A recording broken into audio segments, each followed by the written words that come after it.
Sometimes the universe brings us someone who seems to have been tailor-made for us. The eyes meet as if they were old acquaintances. The words flow as if there were a secret language between souls. And you think, this is it. This is love. But what if it's just a test? A journey where what seems like a meeting is, in fact, a mirror.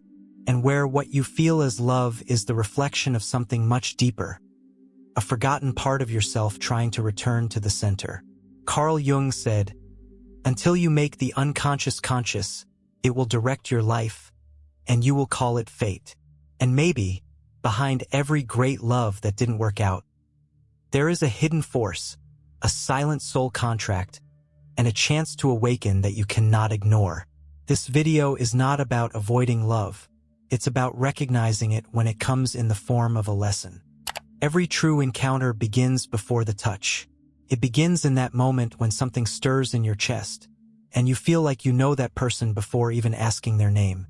It's magnetic, it's mysterious, it feels magical.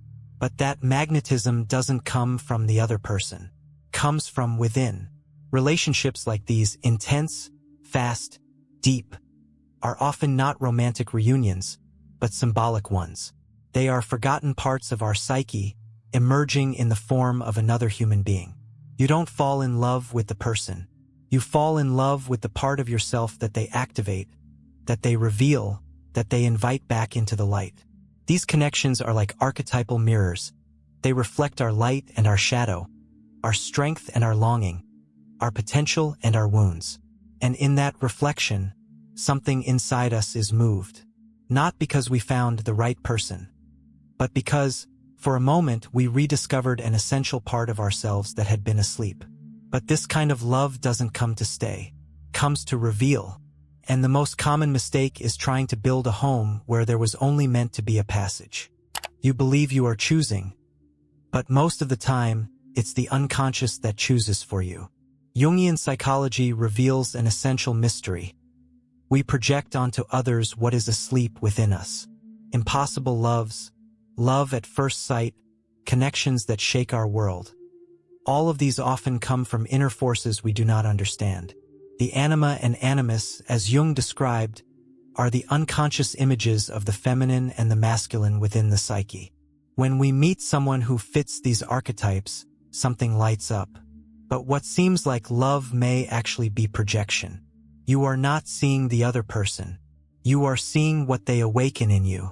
You are looking into the mirror of your unhealed wounds, your forgotten longings, your repressed parts crying out for integration.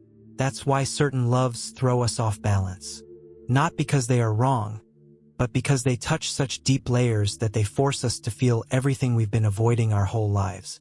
It is the unconscious saying, "Look, there is something here that needs to be seen, loved, healed."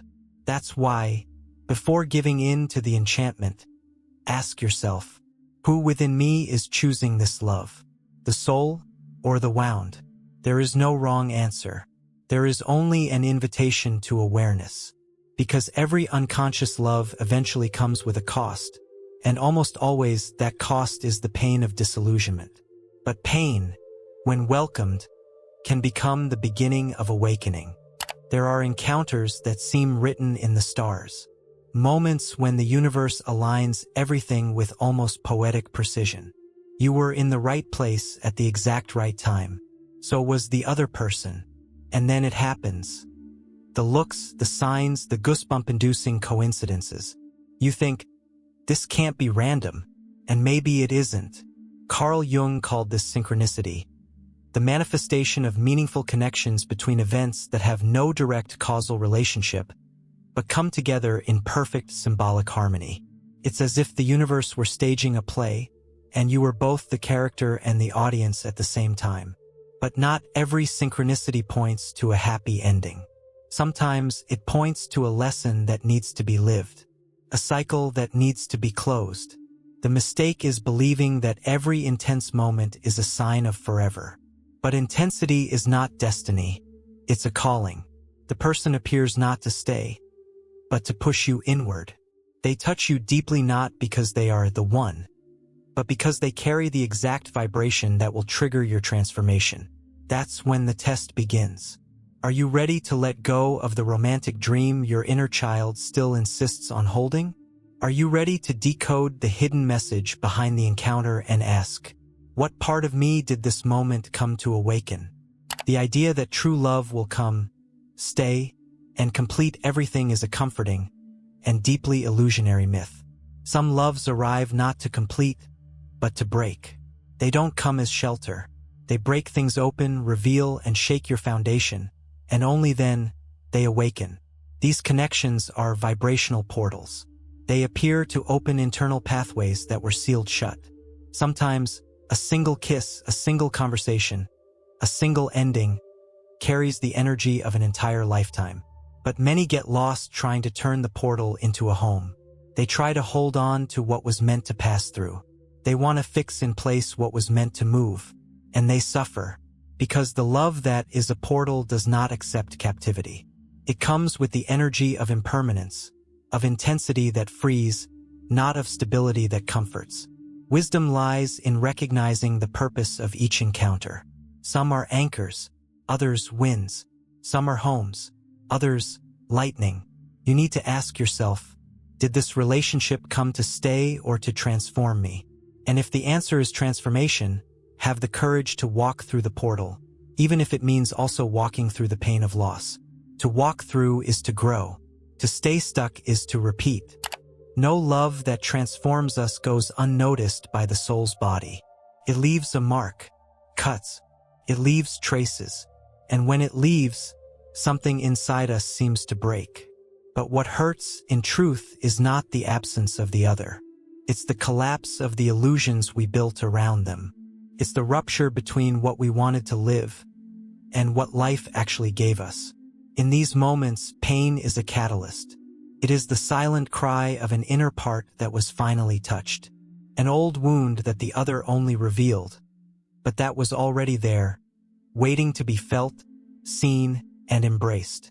This is where many confuse suffering with failure, but suffering, when accepted with presence, can become initiation. That painful relationship may have been the only language capable of breaking through your emotional armor and helping you remember who you are. Relationships like these don't break you. They break your resistance to your own healing. Psychology understands that certain emotional pains work as alarms for consciousness. They are falls that force us to dive where we would never dare go. And in that dive, we rediscover forgotten parts of ourselves. We reclaim the wholeness we had projected onto the other. The open wound is also the door through which the light enters. And the love that seemed to hurt you was actually leading you straight to it. There are things that time cannot explain. Some encounters are so specific, so precise, so deep, that they can only be understood through the eyes of the soul. These are relationships that carry a feeling of déjà vu, an unexplainable recognition, as if a pact had been made before this life. And maybe it was. The soul contract is an ancient idea, present in many spiritual traditions. Before incarnating, souls agree to meet in order to fulfill certain purposes. To teach, to heal, to provoke, to set free. But the human mind forgets. And because of that, it suffers. It wants love to last, to become a bond, to bring stability. But the soul wants expansion. And expansion doesn't always rhyme with permanence. The other person may have come only to ignite the spark of your transformation, to show you where it still hurts, where it still bleeds, where you still abandon yourself. And when their purpose is fulfilled, they leave. That too is part of the agreement. There is no guilt, no mistake. There are cycles. There are lessons. There are sacred encounters that end when the soul says, "Now you can walk alone." To honor these contracts is to accept impermanence with gratitude. It is to love what was without holding on to what can no longer be. The soul is not measured by the victories it collects, but by the losses it endures in silence. When someone leaves, the emptiness that remains becomes fertile ground. First, it feels like a desert, but with time, that emptiness begins to speak. It whispers truths that the noise of attachment once kept you from hearing. You begin to realize that the pain of absence is, in truth, the presence of your own self trying to emerge. It is the chance to let go of the image of idealized love, and to meet the truth of a love that begins within. That's when you understand it was never about holding on to the other. It was about holding on to yourself. It wasn't about saving the relationship. It was about rescuing parts of yourself that had been exiled in the expectation of someone else's love.